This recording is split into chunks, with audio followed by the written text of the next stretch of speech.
Hello, welcome once again to Pale Blooms and Beyond. Thank you for joining us today. If you do like the programming you see here and the musicians and artists that I visit with, please be sure and hit the like button and also subscribe to the channel. Tom Rush is an American folk and blues singer, guitarist, and songwriter.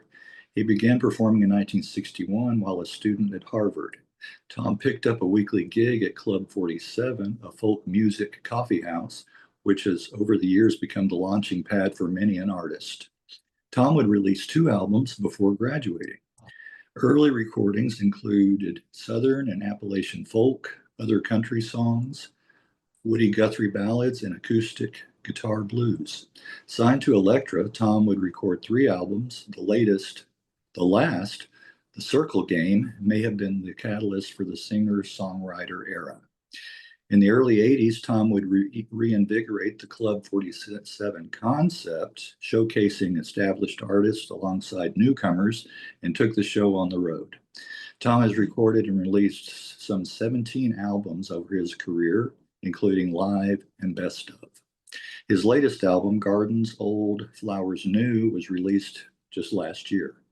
My guest currently resides in Southern Maine and is still performing live to this day. Well, welcome, Tom. Thanks for having me on. Oh, you're very, very welcome. Well, take us back. Where were you born? Born in Portsmouth, New Hampshire, and as an adopted kid, I was whisked away almost immediately to Concord, New Hampshire. And I went to see the hospital I was born in Portsmouth a couple of birthdays ago because I'd never seen it before. Okay. It's been converted to an old age home. Has it? Okay. Somebody's trying to tell me something. Yeah, I think so. There may be something in there. And also, it's kind of gone from the beginnings of life to the ends. They're exactly who they're allowing in. Well, Right. do you recall your early childhood growing up? I grew up at St. Paul's School in Concord, New Hampshire. My dad was a math teacher there, and it was a very formal boarding school for basically for rich kids. There was a dorm across from our house. The school gave us a house, very nice house. But the dorm across from our house, I was told, used to be lodging for the butlers that the students would bring with them from home. Is that right? Yeah. And it They- was very strict. It was all boys, no girls. Now yeah. they're co-ed, but back then it was all. I grew up basically in 18th century England. Okay. Okay. That was the atmosphere there. Well, Yeah. a house just for the butlers. Wow. Yeah. Okay.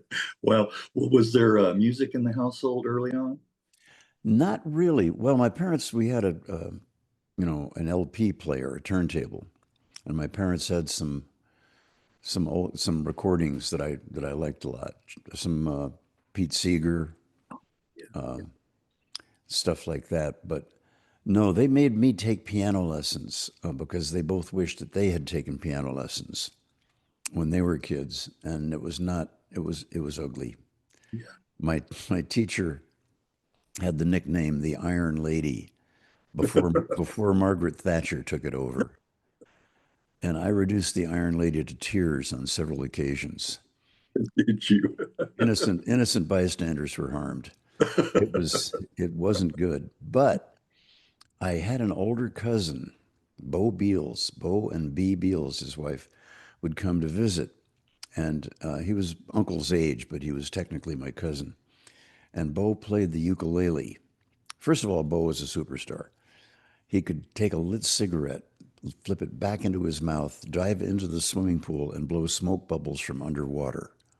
Underwater. How You did know, he do when that? you're 10, that's huge. That blows you away. Yeah. And he taught me how to play the ukulele.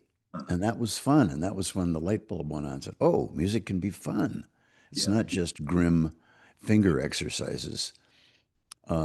And he taught me Abdul Bulbul Amir and My Father's Whiskers and a bunch of silly old songs that were laughable. And that's where I figured out that I enjoyed playing music. Yeah. And then I've as I heard. got older, the ukulele turned into a baritone ukulele, and then it turned into a guitar because I thought Hmm. it was more manly. Right. I've Somewhere around puberty, I decided I needed a more manly instrument. right. I've heard that during these interviews, the ukulele was oftentimes like the first instrument, you know, Yeah, and then graduate, like you said, to the guitar. it's a Speaking of, great instrument, and nobody, nowadays there are dazzling ukulele players. Back yeah, then it was just, some chords and you'd strum it. But it yeah, was great because the strings were soft, they wouldn't hurt your fingers much, and there were only four strings. yeah, So it was pretty easy to figure out how to make chords, and it was an easy way to get in the door. right, right. Speaking of Pete Seeger, did you happen to watch Complete Unknown? Yes, Did you like it? no comment. Okay. All No, I right. thought it was entertaining. It was very entertaining, but they stayed away from the bad. It was all the good stuff, none of the bad stuff. Yeah. Well, let me ask you this. Can you recall one of the first 45s or albums that you got? The first 45 that I got, um, well, it probably would have been Rock Around the Clock. Because from my perspective, that was where rock and roll was introduced. That's when it was introduced to me. Bill Haley and the Comets, Rock Around the Clock. It was a life changer. And that whole rock and roll thing, I decided I wanted to be a rock star. Mind you, I was only 12, but it was about a 4-year period when all these monster talents came out, and none of them were like any of the others. Fats Domino was not like the Everly Brothers, who was not like Chuck Berry, who was not like Carl Perkins, who was not like Elvis. They were all different. Now the way it evolved is the record companies decided that, oh, this guy has some hits. Let's find somebody just like him. Um, but that wasn't happening back then. And then it faded away. And what was on the radio was real junk. And that was about the time that I got to Cambridge. Um, Actually, I've decided this is my 66th annual farewell tour. And, Okay, I like and that. I've adjusted the number quite a bit. But I finally decided it should be when I first got paid Uh-huh. for making music. Yeah. And that would have been street singing in France, the summer of '59, before I went to Harvard. Um, so What took you over there to France? it was a thing apparently that parents did, prep school parents. I was shipped away. I didn't go to St. Paul's. I was shipped away to Groton School, which was smaller, but pretty much the same, cut from the same cloth as St. Paul's. And apparently that's what you did in those days. You sent your kid to Europe for the summer before they started college. Um, and I took a guitar with me. I went to England and tried street singing in England. People would actually cross the street to avoid me. Did they? And So didn't didn't that work that didn't was work out well. your attempt at busking, huh? Right. Well, then I went to France, um, and I was walking around, and there were these two guys street singing. A black guy. It turns out he was from Wales. David James Vago de Latimer Parfit. His mom gave him a lot of names so he could pick and choose. And Okay. Yeah. his Yeah. name officially was Davy James. Okay. And there was a white guy from London whose name was Frank.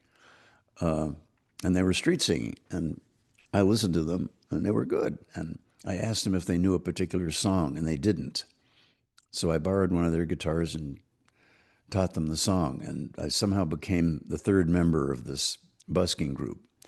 And we played in Paris for a while. And it was a very interesting thing because we could attract a crowd there. And the richer the area was, the more cops there were. So the better you do, but when the cops came, you had to scatter very Yes. quickly.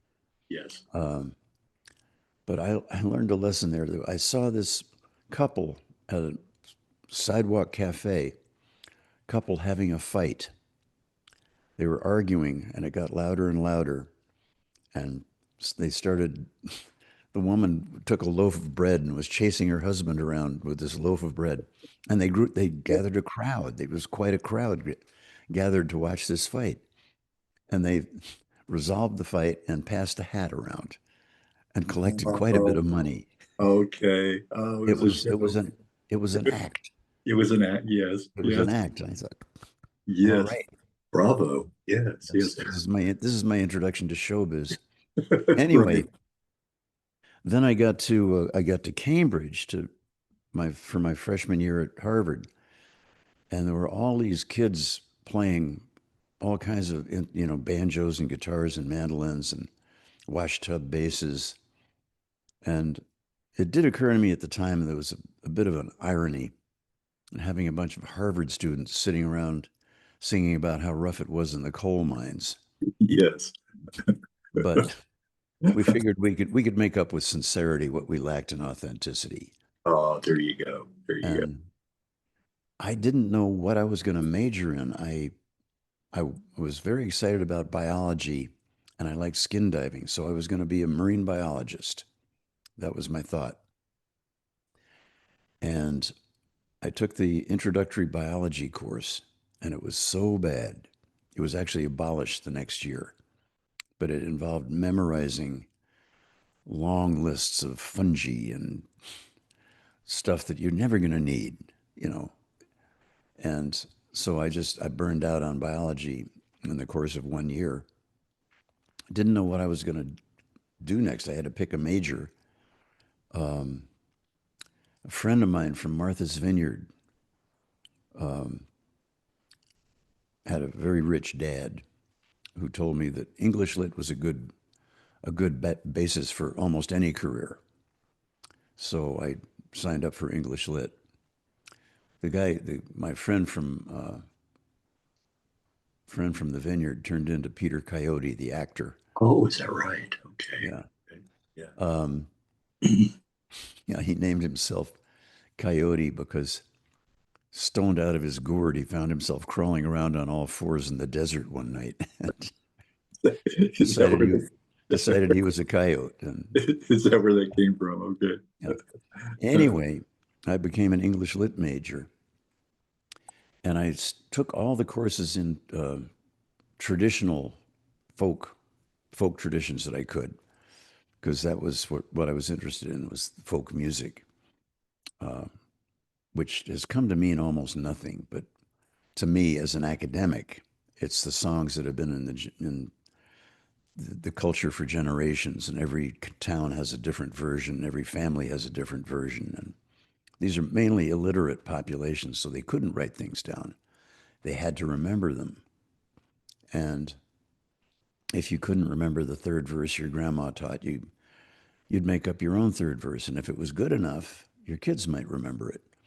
It was kind of musical Darwinism. Anyway, for me, that's what folk music is. I took as many courses as I could in that. And meanwhile, I started playing the coffee houses around town.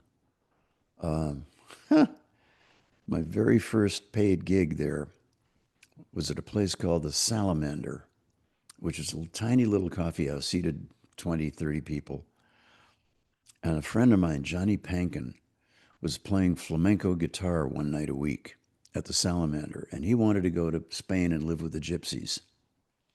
And he asked me if I'd like to take over his night at the Salamander. I said, well, I'll give it a try. Yeah. Um, he got to Spain, and the gypsies wouldn't have anything to do with him. But anyway, I got his gig at the Salamander, or so I thought.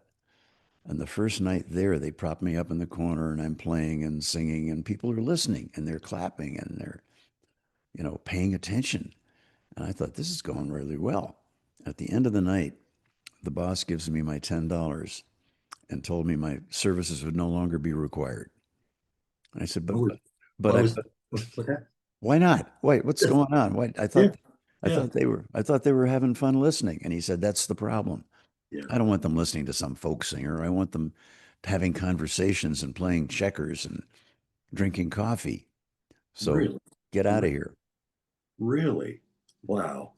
And That's odd. Yeah. a key thing at that point was that I inherited a radio show on Harvard's FM radio station, WHRB. There was a program called Balladeers, and the host of that show, I guess, had graduated, but somebody there asked me, "Would you like to take over hosting the Balladeers show?" And I said, "Oh, okay." And it was a half-hour show at 7 p.m. on, I don't know, Wednesday night. Let's say it was Wednesday, and it was me and a guest, and I would play an introductory instrumental thing and introduce the guest. And during the course of the half hour, we'd chat, and they'd do some songs, and I'd maybe do one song, and that would be it.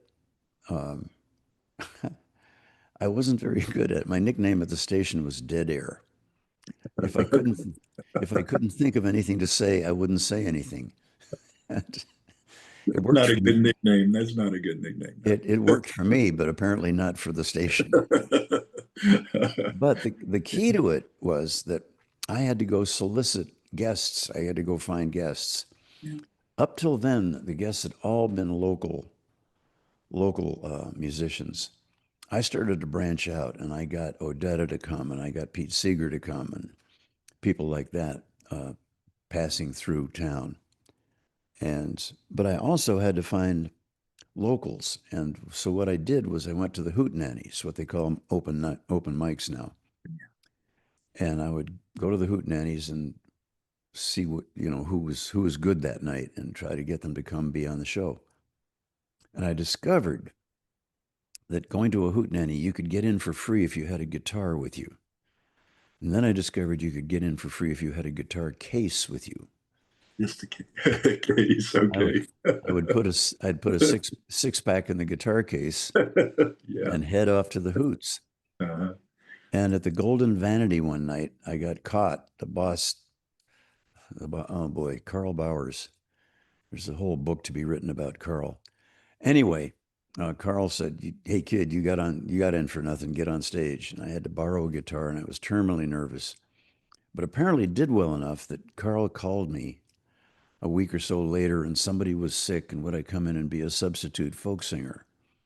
And so I did that for a while, um, and then played. There was a club called the Unicorn on Boylston Street, down a few steps, and the guy that was running the place was named Carl Bowers. I'm sorry, no, Carl Bowers ran the other place. Byron Lenardos. Lenardos was running the Unicorn, and he liked me, and he said, "Well, to develop a career, we got to give you the same night every week. You're going to play Tuesday night." And so I did. And sure enough, it started building an audience. And this guy, Danny Flickinger, came into the club one night and said, "Hey, kid, you want to make an album?" And I said, "Yeah, sure." I'd been asked that a few times, and nothing ever came of it. But Flickinger dragged this recording machine, the size of an oven, down the steps and recorded 2 nights and put it out on his own label, Like Hornu, after the Unicorn, and distributed it out of the back seat of his Studebaker. Just sold it to the local record stores.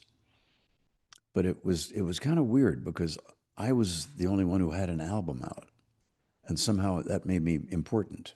Right. It had Yeah. nothing to do with merit. It was simply that I had an album and nobody else did yet. Yeah. Then Prestige and Vanguard came to town and signed up everybody except me. Except you. And those Oh. and those were nationally distributed labels. Um, but it was an interesting phase. I learned a few things. I went into the Harvard Coop record store. It's spelled COOP, but it is not pronounced co-op. It's pronounced Coop. And they had a separate building that was the record store.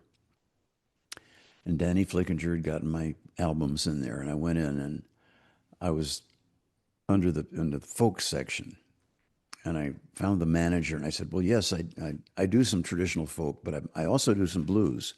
And he said, okay. And he moved me into the blues section. And I said, but there's also some country songs on there. I, I I ended up in miscellaneous He said that's too many categories. and learned my lesson not to categorize myself. We'll talk about the Club 47. Some of the other artists. Club 47 Yeah. was started out as a jazz club. This is before I arrived in Cambridge. They were a jazz club, you know, jazz musicians playing to a dozen people or so. And then Baez arrived. And very quickly there were lines down the block, people trying to get into the club to hear Baez. And they evolved, morphed into a folk club pretty quickly.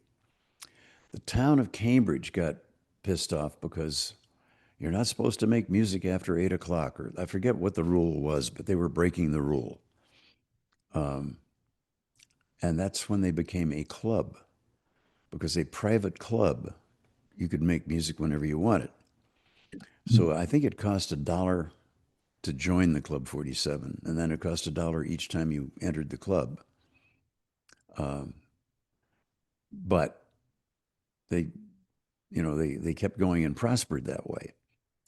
What happened was that Byron Leonardos, who had been running the Unicorn, Club 47 was having some financial difficulties. Byron was clearly a good manager. They asked him to come over and work for them. He wasn't getting along well with the Greek guy who actually owned the Unicorn. So he took the gig. He went over to Cambridge to run the Club 47, and he brought me with him, which was a huge step in the right direction. Because for me, the Club 47 was the flagship of the whole coffee Yeah. house fleet. Yeah. They were the ones that not only hosted the youngsters, myself included, but also brought in the legends. It was an 80-seat room, and you could sit in this little tiny room and listen to the Carter family, Flatt and Scruggs, Bill Monroe, and a lot Yeah. of the old blues guys played there. And they were a big influence on me. I loved the blues guys, partly because I was an English major, and what they did to syntax was Right. heartwarming. Yeah. But also they were cool, and I was an English major. Yeah. There was a guy playing on a regular basis, playing at the Club 47, Jackie Washington. Jackie Landrone was his real name. And he would pack the place every time he played. And my goal in life was to be able to draw as many people as Jackie Washington did. It took me a while. Whatever happened to Jackie? Jackie, you're gonna have to research that. I'm not sure. He stopped playing music in coffee houses. Moved to California and got involved in the film industry. I think. I'm Okay. not positive of that. I don't want to give you wrong information, so I'll just shut up. Okay. All right. Well, your first two albums were recorded and released while you were still in college. Right, the Unicorn, and then Paul Rothschild was living in Cambridge, and he got a job producing records for Prestige. And he finally, after everybody else had been signed up that within 100-mile radius around Cambridge, he finally signed me up to make an album for Prestige, which we did, and it was all traditional folk material. Just me and Fritz Richmond playing washtub bass. He was a wonderful guy, wonderful musician, very creative, but he revived the washtub bass, which is, I don't know if you're familiar with the instrument, but it's a washtub. And you make a Yeah. hole in the middle of the bottom. You turn it upside down, make a hole in the middle of the bottom, put a string in there, and then you have a stick that is notched and goes on the edge of the washtub and to the top end of the string. And as you pull on the stick, it makes the string tighter and the note higher. And Oh, is that how it Fritz, works? Okay. yeah. And Fritz was actually, he was good. He was good, but he was also a major character. He would he would show up at a party. He'd show up at a party with a toothbrush in his pocket, indicating his Uh-huh. willingness indicating his willingness to spend the night. Oh, that's what he was saying. Okay. I got That was I got my that toothbrush. was that was the secret signal of the toothbrush. Well, Uh, well, when you said the wash base, I thought of the washboard. And well, there were also I mean the musicians in the South didn't have the fancy instruments, and right, so they improvised. They would take right. thimbles and play rhythm on a washboard. Yeah, yeah, It sounded great. yeah. And there was the wash tub bass, but there was The- also the jug. You could go right. into a Yeah, jug and make notes. yes, yes, And Fritz also played the jug. yes. Uh, he, he was a piece of work.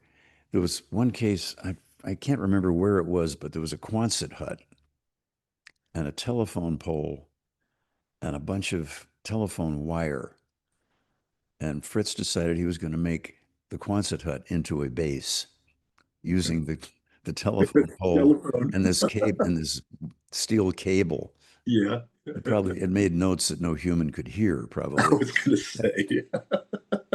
That's wild. That's wild. Well, yeah, I thought of the washboard. I thought of Lonnie Donegan. Did you dabble in any skiffle at all? Did you play any skiffle? No, No, no, no. I never got there because that required a band. Yeah. Okay. And I worked with Fritz. We were, but I didn't get a band until quite a bit further on down the line. Okay. Well, how did you come to sign with Elektra? Well, I thought you'd never ask. So I made one album for Prestige with Paul Rothchild. Paul then went over to Elektra. Jack Holzman at Elektra hired him away from Prestige. And I wanted to go to Elektra, but I had a contract with Prestige. And I tried to get out of it. They said, no, no, you have a contract with us. And I was bluffing. I was said, okay, well, I'm graduating from Harvard. I don't need this music stuff. I'm going to be a lawyer. Total, total bluff. Um, but I tell you what, let me out of the contract. I'll make one more album for you, but only if Paul Rothchild produces it. And they said, well, okay. But Holzman's never going to let Rothschild come back and work for Prestige again. Well, Jack Holzman wanted me at Elektra, so he said, "Yeah, you can make one album with Tom at Prestige," which we did, and I think it was just me and Fritz again.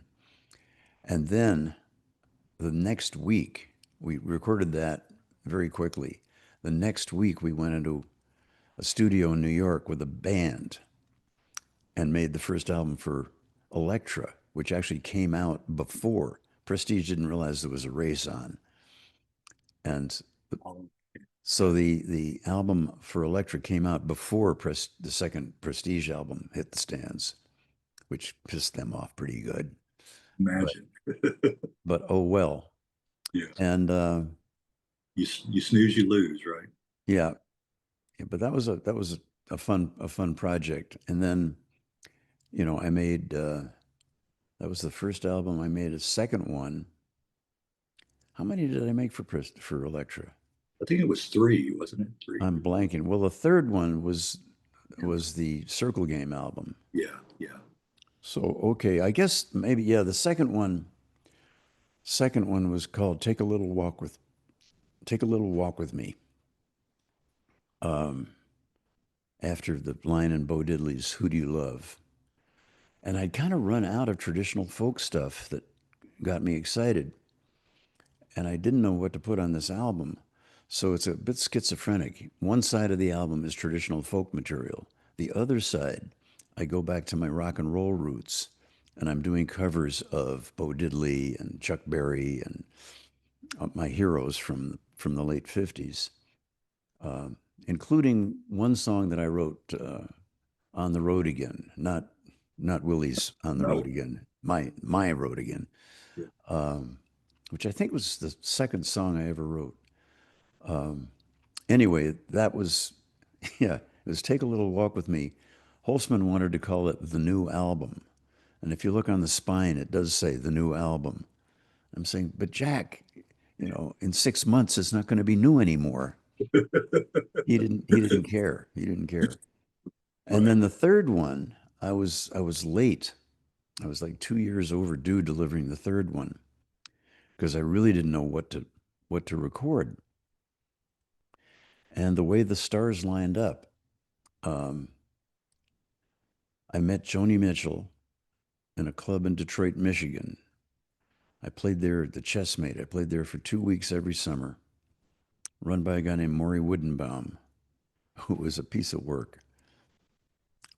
He was, I tell the story on stage. Maury was, he was a chess champion, and he'd opened the Chessmate as a place to go and play chess with your friends, and it had morphed into a music room, and he just didn't know what to do about that. And he was married to this woman named Ethel, and I showed up one year, and he said, "Tom, did you hear what Ethel did to me?" I said, "No, Maury, what happened?" "She died." He was he was visibly annoyed, and I said, "I'm terrible. What do you say? I'm really sorry." Anyway, I came back a year later, and he'd remarried another woman named Ethel, which Oh, right. I think was just creepy. Yeah. Anyway, I played there for 2 weeks every summer, and this girl, Joni Mitchell, came in one night, and she had just started writing songs. She'd been in a duo with her then husband, Chuck Mitchell, doing covers, but she started writing her own songs. Um, Actually, I have a quote from her, which we'll maybe get into later. But she came in and asked Maury if she could do a guest set so I could hear some of her brand new songs and maybe record them. Knocked my socks off. Yeah. She did 4 tunes. The last one was "The Urge for Going," and I Oh, said, yeah. What a song. I gotta do that song. Yes. She Yes. came off, and I asked her if she had any more new songs because I was 2 years overdue for delivering an album. And she basically said no, but give me a minute. And a few weeks later, sent me a tape with 6 brilliant songs. And just before the last song on the tape, she apologized for the upcoming tune. She said, "I just finished writing this. It's not much good. I'm so embarrassed, but here it is." And I named the album after it. It was The Circle Game. Okay. That's very. But in the meantime, I got introduced to Jackson Browne's songs. Elektra had his publishing rights, so I had demos from Jackson. He didn't want to be a performer at that point. He was just interested in writing songs. So I got introduced to Jackson Browne's songs. And then James Taylor fell out of the sky. It was kind of weird. I had a roommate. I was living in Cambridge. I had a roommate named Zach Wiesner. And Zach kept saying, "You got to hear this band, The Flying Machine." Oh, okay. Right. And I kept saying, "Zach, just pick up your room, would you?" Yeah. Yeah. And didn't. But then Rothschild down in New York said, "There's this guy that I want you to get together with." And James came to the Elektra offices with his guitar, and they gave us this room with no furniture. We sat on the floor with an Ampex 601 tape recorder, and he played about 4 or 5 songs into the tape recorder and then left for England, where he hooked up with some group called the Beatles or something like that. Yeah. Yeah. I think I might have heard something like that. Yeah. Yeah. Yeah. He would record for Apple. Yeah. Anyway, I put one or two of James's songs on the album, and the album basically introduced these three unknowns, Joni, Jackson, and James. And Rolling Stone accused me of ushering in the singer-songwriter era. Right. Um, but I wasn't looking to introduce anything or usher in anything. I just needed some songs so I could make an album because I was 2 years overdue. Right. Yeah. Uh, and then at that point, Yeah. That album was doing well, Yeah. but my contract with Elektra was up. Well, I wanted to And talk briefly about the album itself. Okay, okay, I have a copy of it, if you don't mind. Of go course, ahead. it Sure. contains the track "No Regrets," of course, and one of the earliest forms of music video was a video to promote the song "No Regrets." Cut Yeah. in cut in England. Uh-huh. Um, yeah, I was going to England on a regular basis at this point, doing concerts and playing festivals and stuff like that. Um, so yeah, um, No Regrets went on. It was the third song I ever wrote, depending on how you count them. The first song, I think I assembled. I didn't write it. It was called Julie's Blues, and it was on. I think it was on the Elektra album. I mean, on the Unicorn album. I'm not sure. Maybe it was on Prestige. Anyway, in the folklore world, there are things called floating verses, verses that appear in more than one song. And I floated a whole bunch of verses into Julie's Blues. She was my first girlfriend. I don't think I really wrote it, I assembled it. And then on the road again, I did write. We talked about that. And then No Regrets, which went on to become recorded by a lot of artists. Exactly. Um, Yeah, I wanted to mention the Walker Brothers version is one I really like. Midger of Ultravox, one of my right.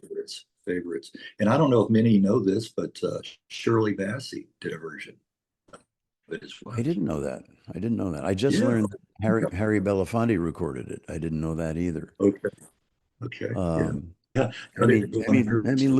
Emmy Lou had a really pretty version. I think that's where Waylon Jennings got it. And I don't know where Olivia Newton-John got it. But the Yeah. big deal, actually, the big deal was this band in England called the Walker Brothers, Yeah. Yeah. who had a huge hit with it. Big, put my first two kids through college. Yeah. And off of that, there were some really strange covers. There was a heavy metal version where the guy could only get two verses into an 8 minute cut because it was so ponderous. And there was a hip hop version that I did not recognize. When somebody played it for me, I Yeah. said, Yeah. why do I have to listen to this? It's No Regrets, Tom. Yeah. Oh, but it was a hit. I won't complain. It was a hit. Yeah. Yeah. And then there's this obscure band from Ireland, You Something, covered it. And I remember seeing an interview with Bono where the interviewer said, "So you covered No Regrets," and Bono's response was, "Yeah, that's Scott Walker. He's a genius." The Walker Oh Brothers. man, Back to the Walker giving Brothers. him credit. Giving him credit. Excuse Yeah. me, over here. Yeah. Right. And Right. Yeah. Yeah. I actually met Bono at a show they were doing in Phoenix in some stadium or something. Met him, spent some time with him before the show went up, and he apologized for the Okay. Okay. misunderstanding about the. And then Yeah. they did during the show. They did No Regrets, and afterwards, right after the song, he credited me. But what he said was, "Tom Rush,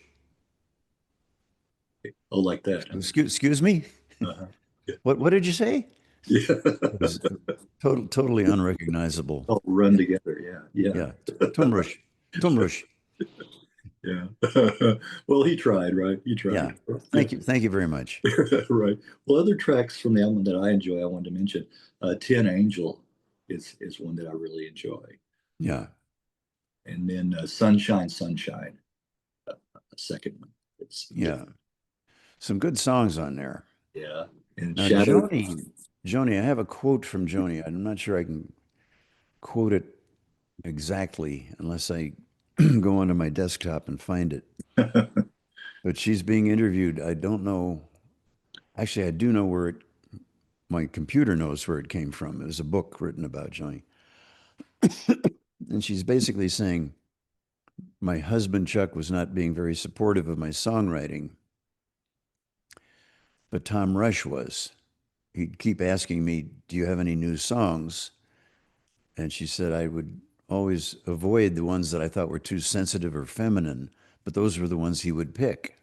Yeah, yeah. And and she says because of Tom Rush, I started to get noticed, which is actually, I guess we haven't gotten there yet, but it's kind of a theme in my career, starting with the Balladeers show, where I was going out and finding basically unknown youngsters to come on the radio, to the Circle Game album that introduced, accidentally, from my perspective, introduced Joni Jackson and James. And now to skip to the present tense, we may be getting too far ahead here, but That's all right. That's all right. I'm doing an online series called Rockport Sundays. It's a subscription series, folks. Go to tomrush.com, click on Rockport Sundays. But it's a weekly posting of me and a guest. It's about a 15-minute episode. And me and my guest talk about whatever we want to talk about. They do a song, I do a song. See you next week. And the episodes stay up. They're posted on Sunday mornings. They stay up for 8 weeks, so you can watch them whenever you want. Excuse me. But a lot of my guests, we've been doing this since the pandemic. I missed playing for people Yeah, and yeah. decided, okay, well, I'll do it online. And so we started it in 2020, and we're still going. So a lot of my guests have been my contemporaries, old people, Bromberg and Paxton and Jonathan Edwards and such. Uh, but a lot of my guests are these youngsters, kids that I've never heard of, who are really good, scary good. And it's really, really hard to get started these days. Yeah, it is. It Back really is. in, back in my day, if you didn't have a record deal, you didn't exist. Yeah, But if you had a record deal, they took care of everything. They got you written up, they got you on the TV, they got you on the radio, they supported your tours. You didn't make any money, but but they basically got you publicized pretty well. Now, a record deal doesn't really mean much. Basically it costs you more than it's worth right, in right. my humble opinion. Yeah, Because yeah, they own you, they own your songs, they own, right. And the streaming has just really ruined the whole. streaming is a joke. I mean, Yeah, 2,000 plays yeah. on Spotify earns you something like 20 cents. It, And you can, it'll, if it'll, you're only a songwriter, I mean, the rap is, well, yeah, but it gets people, 2,000 people have heard your song and now they're going to come to your concert. What if yeah, you're just a songwriter and not a right. performer? Not a performer. You, Yeah, you yeah, pretty much, you're going to starve to death. yeah, yeah, Um, anyway, it's very hard to get started. So yeah. I'm hoping that this Rockport Sundays series is giving a leg up to some of these youngsters. Well, speaking of the title, that was another track I like from the album Rockport Sunday. Yeah, Right. yeah, Right. And there was an instrumental where I decided I was going to try to mimic the sounds of a seaport town. I was thinking of calling it Newport Sundays, but then I figured out Newport had too much baggage. So I yeah, went I went with Rockport, but if you listen to it, there's church bells and there's waves crashing on the shore and seagulls and all kinds yeah, of stuff like that. Now, when Rockport Sundays, the series, Sundays plural, the series started, I was actually living in Rockport, Massachusetts. And I was trying to figure out what to do, how to construct this series of shows. And a dear friend of mine suggested that we post them on Sunday morning and call it Rockport Sundays. I said, okay, that sounds good. So that's where that came from. where it came from. Well, you mentioned Jackson Brown, Joni, James Taylor. One other one that I find interesting, David Whiffen, the Woofing. Canadian singer songwriter, that very underrated, very much underrated during Yeah. his career. His song "Driving Wheel" has become a standard. I still use driving wheel in my shows. Do you? Do you? Yeah. Yeah. If I have an accompanist, Right. most of my shows I have one accompanist, uh, one of two guys, Matt Nakoa or Seth Gleer, and they both play piano and sing harmonies, and they're both scary, brilliant musicians.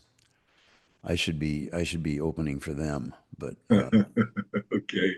Yeah. I'll take what I can get. Yeah. I Uh, have a couple of David's early albums and great tracks throughout on both of yeah, them. no, he was a Yeah. Yeah. monster talent. He had some problems, mental slash emotional problems, and apparently what he told me or what his wife told me was that if he takes his meds, he's not creative at all. If he doesn't take his meds, he's suicidal. But creative. We'll talk about how the Club 47 concert series began. You were very instrumental in that. Well, and still am. Um, what happened was I'd graduated from the Club 47 and little by little started traveling further outside of Cambridge and playing concerts instead of coffee houses. And it built up, and you know now I'm recording with Columbia, who really getting the word out there. Not that Elektra got the word out there too. Anyway, I started doing shows at Symphony Hall in Boston. I'd played there a few times uh, on my own, but I started booking the hall between Christmas and New Year's. I'd been playing a club in Boston on a regular basis. Actually, there were three different clubs. I moved from club to club to club, but in between Christmas and New Year's, there was a Tom Rush show or multiple nights every year. And the attendance at the last club was going down. We started out doing we started out doing two shows a night, selling out two nights, four shows in two nights, and the attendance started to drop, and we ended up not selling out one show a night for two nights. And it was one of those divine intervention things. This guy comes in and he says, "I'm a student at UNH, University of New Hampshire, doing my PhD thesis, and I want to survey your audience. Do you mind?" And so we passed out these surveys, and they were things like, what's your profession? How much do you make? Blah, blah, blah. Where would you like to see your next Tom Rush show? And they were all professionals. They were all doctors and lawyers and dentists, and where they wanted to see the next Tom Rush show was all over the lot. Nobody said Symphony Hall. Oh, okay. But this light bulb goes on. I say, okay, these people, they've got money, they've got cars. There's no place to park around this club. You have to wait in line in the cold and get your hand stamped to get in. I said, these people would like Symphony Hall. Um, And I started asking Symphony Hall, can you give me a date between Christmas and New Year's? And they laughed at me because they were closed between Christmas and New Year's, because everybody knew at that point, nobody goes out between Christmas and New Year's. All the theaters are closed. I was a pioneer. So finally, I get them to say, okay, kid, we'll give you one night. Good luck. Good luck. Yeah. Well, we sold it out a week in advance for twice the ticket price that the club had been charging. Oh, And it startled me. Um, but then we did it another year. The second year, actually, I went to David Learoff at WGBH in Boston. I said, would you like to televise my next Symphony Hall show? And he laughed at me. He said, you don't know what it takes to do one of these shows. This is much too expensive for one station to do. But let me make some calls. called me back a week later and said, "Would you mind terribly if it went national?" And I said, "Well, no, I guess that'd be okay." You have to twist my arm, right? So yeah, and so he hired they couldn't afford to do it with their union labor, so he hired a producer, an independent producer, to do it, and it went national. We did 2 nights. They actually broadcast night one live, just locally, and then they taped both nights. We had to wear the same clothes each night and edited it together into an hour show. But Emmy Lou was on that show. I remember booking Emmy. I was talking with a producer who said, "Well, it's all very nice that you're on the show, Tom, but we need some name power here. Who do you know?" And I was running through names, and I got to Emmy, and he said, "That would be good." So I said, "Well, I don't know, but I'll call her." And I didn't have her number, or she wasn't answering, but I called her manager and said, "Will she come up between Christmas and New Year's and do it 2 nights at Symphony Hall with me?" And he laughed. He said, "I don't think so." "Oh, but wait, she's on the other line. Hang on." He asked her. And put me on hold, comes back in a couple of minutes, and he says, "Son of a bitch." I was wrong. She's, she said, you're one of the two guys she can't say no to." Oh, okay. All And I right. should have said, "Can I rephrase the question?" Yeah, let me ask you. Yeah. Right. Anyway, there were 2 good nights. And then year or two go by, and I've decided I want to do a Club 47 reunion. Now, the thing is that there are people like Baez and myself and Queskin who did, become professionals. But a lot of the players at Symphony Hall had jobs. There was a typewriter repairman who was a brilliant mandolin player and high harmony singer. There was a banjo playing psychopharmacologist who was very popular for a variety of reasons. Yeah, I can Uh, gather. uh, but a lot of people didn't go on to become professionals. Anyway, I got the Charles River Valley Boys back together, and Baez came, and Richie Havens came, and I can't remember who else. But we had 3 nights sold out in advance. And my lawyer said, "Do you have permission to use the name Club 47?" And I said, "Oh, I wouldn't know who to ask." And he said, "Well, I think if he got back to me in a few days and said, the name is unencumbered. And if I were you, I would encumber it. So Yeah, somebody doesn't come bite you in the butt." right. So I own the name Club 47 now. The There's this misconception that the Club Passim, which is in the same. Okay, let's back up a little bit. Club 47 was 47 Mount Auburn Street. The original name was Club 47 Mount Auburn. They lost their lease. They moved up to Palmer Street, more in the center of Harvard Square. It's a little short street, and they had the building renumbered. The numbers on Palmer Street go 1, 2, 3, 47. And That's odd. Yeah. and they they moved the Club 47 up there. They got Byron Leonardos, who had quit, to come back and run it for a while. He said, "Well, I'll run it for a while, but I'll get you out of debt, and then we're going to close." And they did get out of debt, and they did close. And the building was vacant for a while. It was a Dukakis campaign headquarters for part of the summer. No, was it? Okay. And then Bob and Rayanne Donlin arrived and booked it and opened up the Club Passim. Bob and Rayanne would get pissed off if you came down the steps and said, "Is this the Club 47?" I'd say, "No, it's Passim." I called it by They the were, right name. they were very, very, very assertive about that. Yeah, yeah. So the Passim was not a new name for the Club 47. It's a new club with very much the same mission.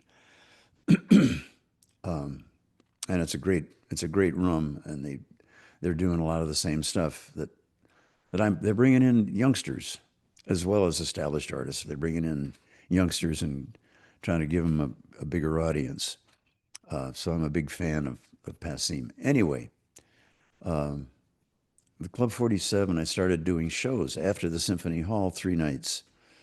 I started doing shows around the country, the Kennedy Center and Carnegie Hall and all over the place. And the theme of the shows was that there would be a couple of well-known artists. The thing about the Club 47 that was special to me was that they would host the youngsters, but they also brought in the legends. So I would try to have a couple of, I'd be one of the better known artists on the show, but it would be me and Bromberg, let's say, and a couple of acts you've never heard of, but they're going to knock your socks off. And the run of the show would be that I would go out, introduce the night. Hi, thanks for coming. I'm Tom Rush, and we're going to have some fun tonight. And I would play a song. And then I'd bring out my first guest, who would be one of the kids, and we'd do a song together. And then I would leave, and the kid would do a set. And for his last song, he'd bring out the legend. Oh, okay. And they'd do a song together, and then the legend would close Okay. the first half of the show. Yeah. And then basically the second half would be the same thing. But it was a challenge. I had to, browbeat these artists into playing. Don't just do your regular show. I want you to do something special. I want you guys who have never met before to play a song together. And it took, we had to get together the day before the actual show and rehearse.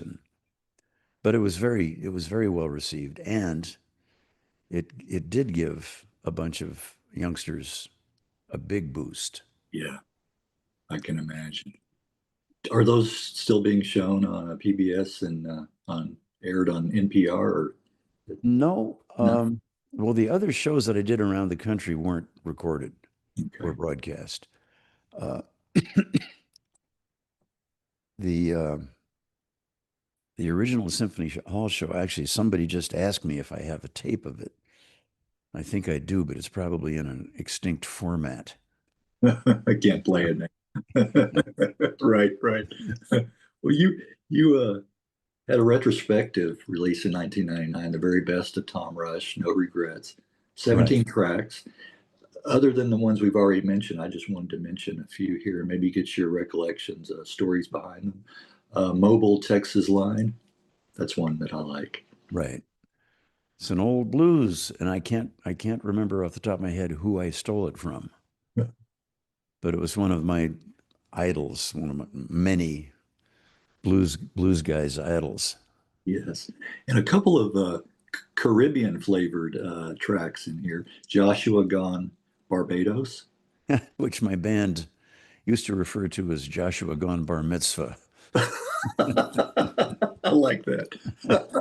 He went to a bar mitzvah. Now, now And you got me going. I've got to go into a quick rant about Joshua Gone Barbados. Eric Von Schmidt was, in my mind, was the prime mover of the whole Cambridge folk scene. He was older than the rest of us. He was a he was a graphic artist by trade, but also a brilliant musician, and found all kinds of wonderful old songs, obscure old songs on the Library of Congress, and brought them back to life, and wrote some great songs.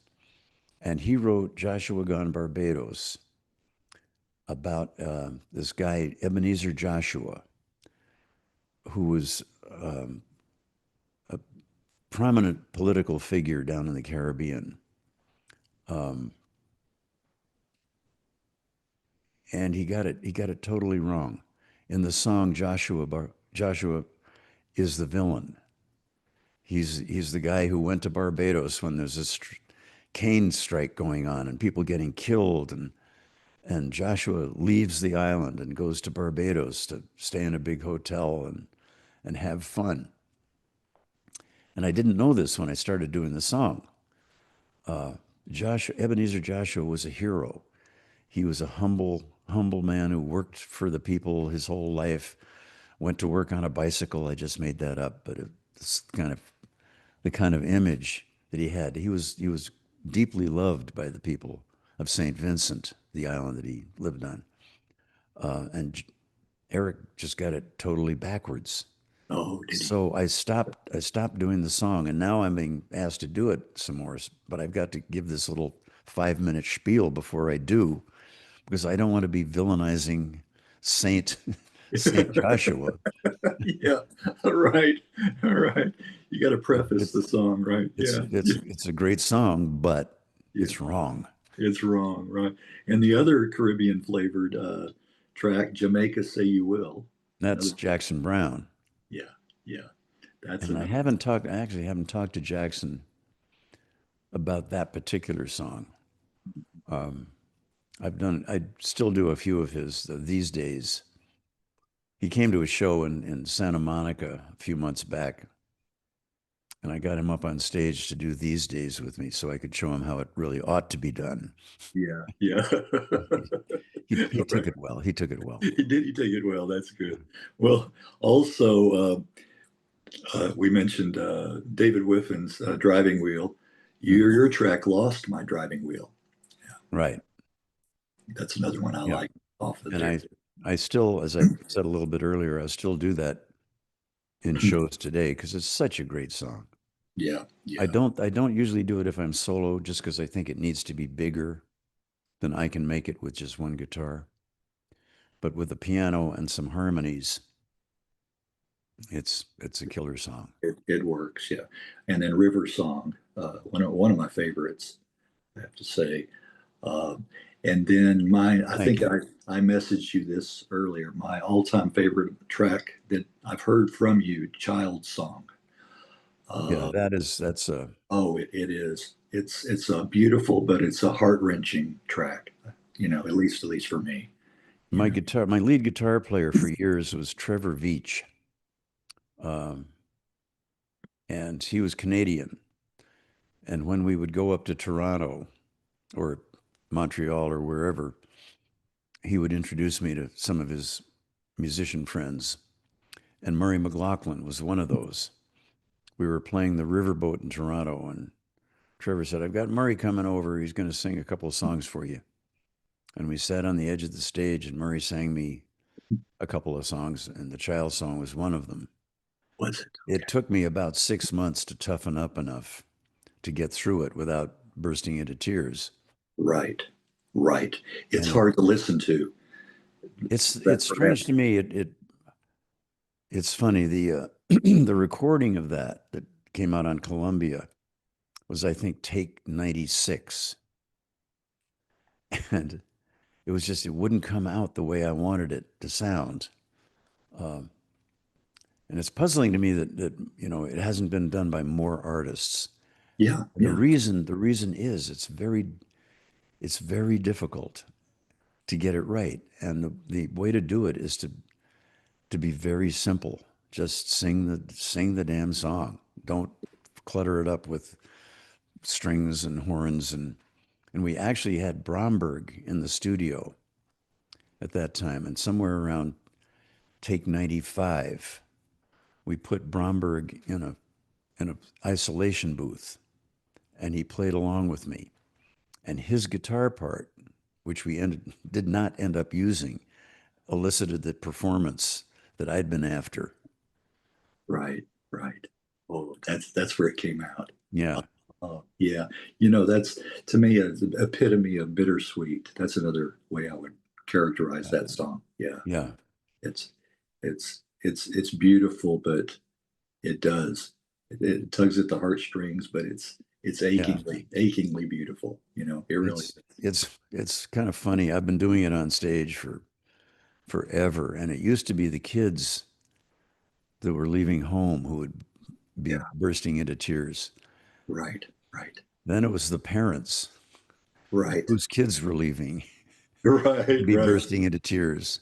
right. And now it's the grandparents. It's the same people. They've just moved on a generation or two. Right, right.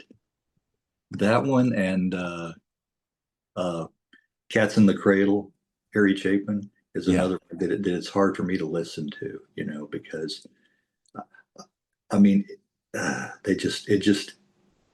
because I can relate that with my own son, you know, Yeah.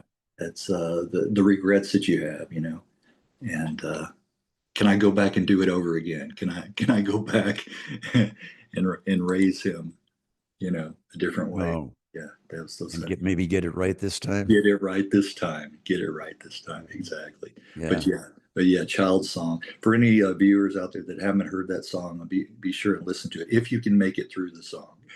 Yeah. Right. Beautiful, beautiful song. Murray McLaughlin is still a good friend, and Mhm. his career was kind of strange. I mean, he's still playing, Yeah. but he became a huge deal in Canada. He was Yeah. playing Yeah. stadiums. He'd come down to the States and he'd play, for instance, at Passim in Cambridge, and 12 people would come. Yeah. Yeah. And after a while, he just said, "Screw it. Why play in the States if nobody's interested?" Yeah. So he was north of the border. He's a big deal. South of the border, he basically didn't exist. Right. Didn't resonate down here like he did across the border. That's happened to a lot of artists, you know, as well. But your 2003 album "Trolling for Owls," Rolling for Owls. I Yeah. like that title. Live CD, and includes some of the spoken stories that audiences have appreciated, that you referred to earlier. Yeah, like that. And then the 2005, a DVD was released, How I Play Some of My Favorite Songs, kind of a tutorial in a way. And Right. been highly rated by fellow guitarists around the world. Yeah. So that's Yeah. They don't. Of course, DVDs don't really exist anymore. no. Yeah. I'm thinking my next project. I'm not going to talk about it. If I talk about my next project, it never happens. Oh, okay. I'm kind of like that too, Tom. You Yeah. know, I do. I like to play down things, you know, because I get my expectations up too, you know. I'm kind Right. of like this. I don't know if you want to call it a defeatist, but I'm kind of like, okay, if I get high expectations, and it normally doesn't happen, but if I dread something enough, it's Yeah. never as bad as I dreaded it would be. You know. Right. The trolling for owls collection. Um, Friend of mine persuaded me that I should. I do silly stuff during the shows. I try to keep the energy moving from song to song, and I throw in a few silly stories or funny songs just to try to keep people awake and engaged. Uh, and so we went on the road, and he recorded a whole bunch of shows in different clubs. They were all club shows because we thought that would be easier to record the audience response in a small room. And that CD is out of print now. But I went to see last night. I went to see Jeff Daniels, the actor, Yeah. who's also a musician, very, very good, very funny guy. And I saw him before the show went up, and he was talking about that album and how much he enjoyed it. So Is that right? Is that right? Yeah. yeah, I've seen some of his on Facebook, I guess some of the videos of his political commentary lately. And I have to say, I have to agree with him. Yeah, yeah. 100%. Yeah. Well, his Well, shows, the show we saw last night, he does about an hour and a quarter, yeah. and I'd say 85% is funny stuff, really genuinely funny stuff. Yeah. And then he gets serious for a few songs, but he's a major talent. Yeah. Yeah. Tells jokes. He tells stories about uh, what an honor it is to be killed by Clint Eastwood. Right. Right. Stuff like that, Yeah, exactly. I like that. Wow. Well, 2009's What I Know was your first album in what, 35 years? Wow. Apparently so. Well, except I think I made a couple of. There was a Symphony Hall show that a live show that came out there, and Yes. trolling for owls Yeah. came out during that period. But there were no. It was kind of a weird deal. I'd made, I forget how many, I've made some albums for Columbia. And the contract deal was that they could renew the contract, but they had to do it by a certain deadline. And they missed the deadline Oh, after, after I think 3 albums. They missed the deadline. And I was saying, okay, I've got an open door at Asylum. I'm going to head to California. And they came back and said, nope, if you sign with another label, we'll sue you. I said, but the contract. And he said, no, we're going to sue you. So my manager signed up this lawyer who said, no, I think you got to, sign a new contract with Columbia. This guy, as chance would have it, ends up working for Columbia 6 months later. oh, is that right? Okay. Go But figure. anyway, they sent me a new contract, which was like 40 pages long and inferior to the original contract in every way. The Was lawyer it? said, what, you read it? They Like, didn't expect you to. I wasn't supposed to read it. No, no. Just Just sign sign. it. Just Just sign sign it. it. So anyway, I modified it, and I finally signed it on the lawyer's advice. And we made the last album, the Ladies Love Outlaws album, which they assigned me a producer. And I think it was a good album, but they were hoping to make it for a much wider audience. And it didn't gain that audience.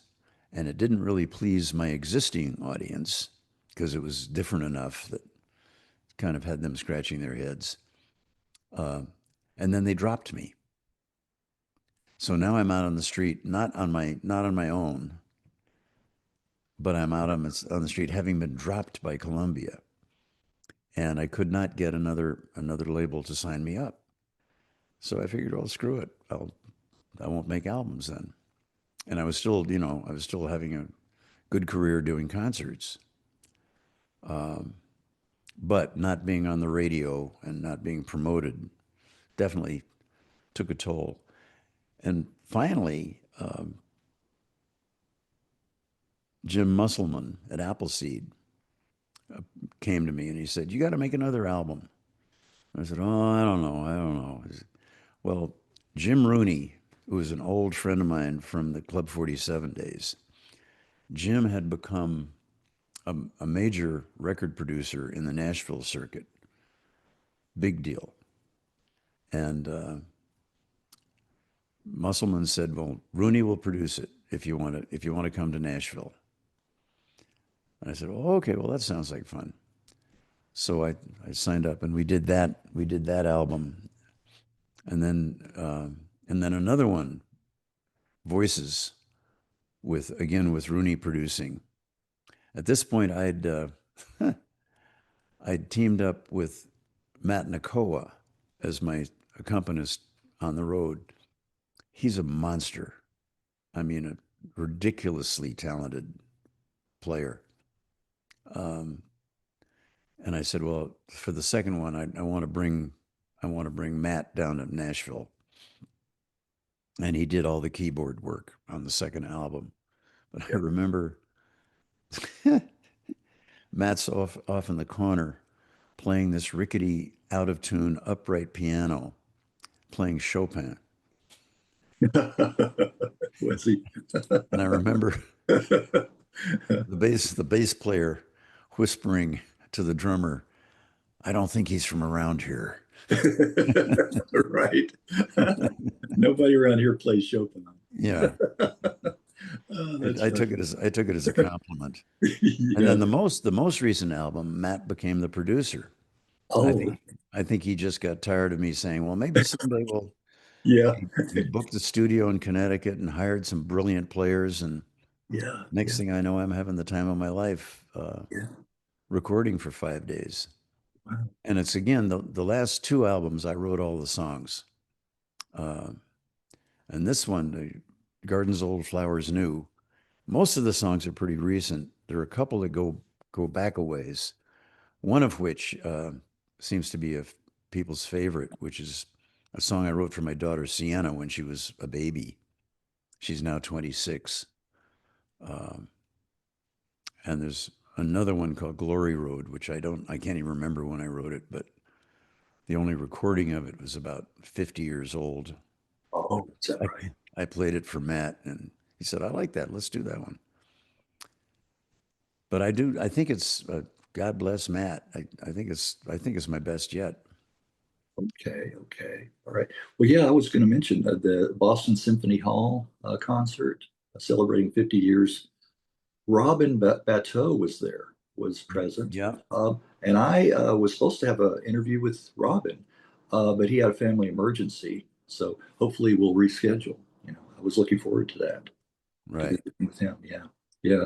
So, well, you mentioned earlier too about working with some of the younger musicians. Who is Red Molly?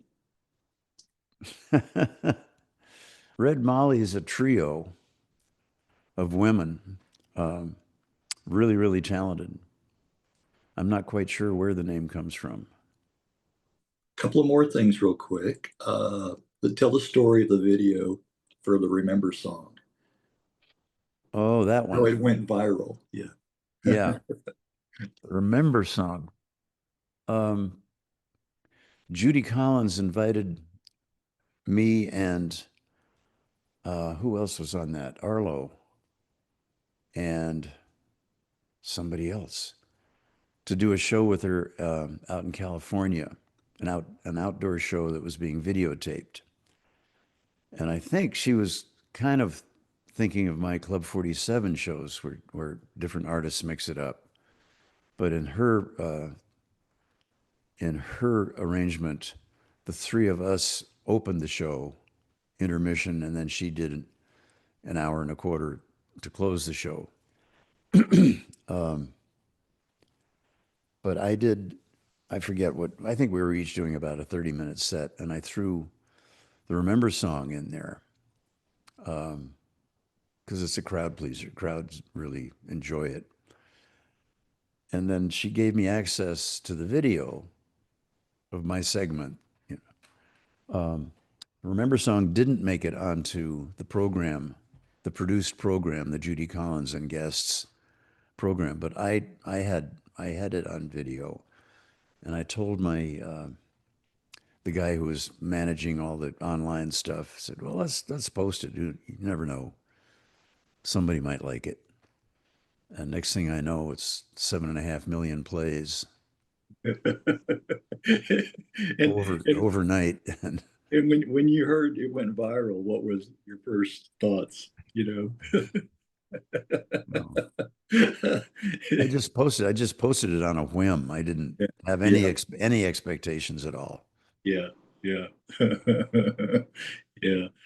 Wow, we need to find an antiviral inoculation for this. Right. Well, uh, briefly, your latest, Gardens of Old, Flowers New. Uh, Talk a little bit about the release and the reception so far. Well, the title, Gardens Little Flowers New, is a line that's in Sienna's song that I just mentioned. Yeah. Verse goes, Sienna's playing in the garden. She loves to watch the sky for airplanes. She laughs and claps and waves and cries bye bye. This garden's old, the flowers new, a flash of sunlight in the dew. And the line is meant to, what it's trying to say is that watching your child grow up is something that's happened for thousands of years, but every time it's different. The garden is old, but the flowers are new every time. Matt, my producer, decided that in this context, I was the old garden and the songs were the new flowers. Okay. And I said, okay, all right. All right, all right. That works. Yeah. I like that. I like that Yeah. analogy. I like that. Yeah, yeah. Well, have you heard from fans and people that have listened to it? People are liking it a lot. I think it's my best yet, but it all depends on where you got on board and when. I'm playing to crowds now, and I don't know what their favorites are because again, I've been doing this for 60 some years, and people have gotten on board 60 years ago or 50 or 40 or 30 or 20 or I just had two young women come up to me after a show, gushing. These are two girls, if I can use the term, in their early 20s. And they said, we went to an LP store to buy some LPs to hang on the wall. And we bought one of yours. And we Yeah. decided when we got back to the apartment, we really should listen to it before we put it on the Not wall. just put it on the wall. And we, yeah, it was just decoration. And they decided just on a whim that they would listen to it. And they loved it. They loved it so much. And one of the girls was having a birthday, and the show I was doing was close enough for them to come to. And so they bought, expensive tickets and came to the show and just loved the show. Um, I They wish there were found, I was enough. going to say they found a new use for albums. Yeah. They're not just for posting on the wall. You can actually listen to them. Who'd have figured that? Nobody told me. Yeah, there you go. That's funny. Not just for home decor, Yeah. huh? Oh, that's funny. Okay. All right. Well, I want to thank you again, Tom. Uh, Well, it's a pleasure. it's been very enjoyable, and I'm glad that you do like to tell stories, because that's what I always, when I reach out to, musicians, I say I need anecdotes, I need stories, things like that. So it's In like, my mind, the songs are stories. yeah, yeah, You know, I'm kind of narrating the songs as much as singing them sometimes. right, right. But that's what makes it enjoyable, and that's what the viewers like. And from the comments that I've been receiving, and you will as well, Well, you'll see. Well, again, all the best to you, continued success, and on new material, and also playing live. And I want to again thank you, and I will send you a copy of this probably next week this time, so then you can post it and send it to people if you want to, the link. okay. Let's put it Thank on you. your site, and it'll also be on my channel. So see how much mileage we can get out of it, and Cool. get the word out there. And All right. all right, all the Thank you, best to you, sir. Tom. You're very welcome. And Okay. I'll say bye for now, but not forever. Okay. Okay. All right. Thanks again. Bye bye. You're very welcome. Bye bye.